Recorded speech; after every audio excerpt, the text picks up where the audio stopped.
উকিল প্রতিদিন কোর্ট থেকে এভাবে নতুন তারিখ নিতে থাকবে, আর যতদিন কেসের রায় না হবে ততদিন বেঁচে থাকার সুযোগ পাবে এই ধর্ষক। আমি আপনার কাছে হাত জোর করে প্রার্থনা করছি জজ সাহেব, নতুন করে শুনানির তারিখ আর দেবেন না। আমি আপনার কাছে প্রার্থনা করছি মে লর্ড, প্লিজ। আমি আদালতে যা বলেছি তাই এদেশের বাস্তবতা।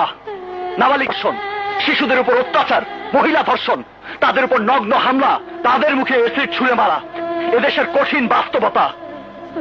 আর তা নিয়ে কারো কোনো মাথা ব্যথা নেই। ইউর অনার, যাদের উপর অত্যাচার হয়, নগ্ন হামলা হয়, তারা হয় ভয় পেয়ে মামলা করতে চায় না, আর মামলা করলেও আইনের মার প্যাচ, ঘুষের টাকা, পুলিশি হয়রানির কারণে তারা কেস চালাতে ব্যর্থ হয়। নয়তো টাকার ক্ষমতার সামনে কেসের তদন্তই বন্ধ হয়ে যায়।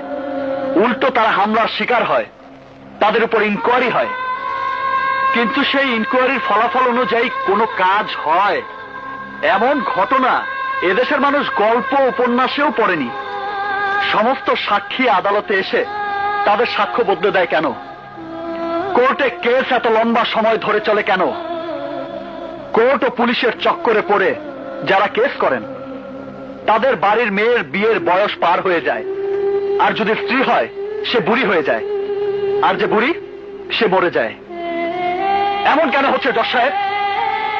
এসব নাটক তখনই বন্ধ হবে যখন কেস উঠবে এক আদালতে, একদিনই হবে শুনানি, কোর্টের সাক্ষ্য হবে একদিন, এবং সেই দিনই হবে কেসের রায়। সেই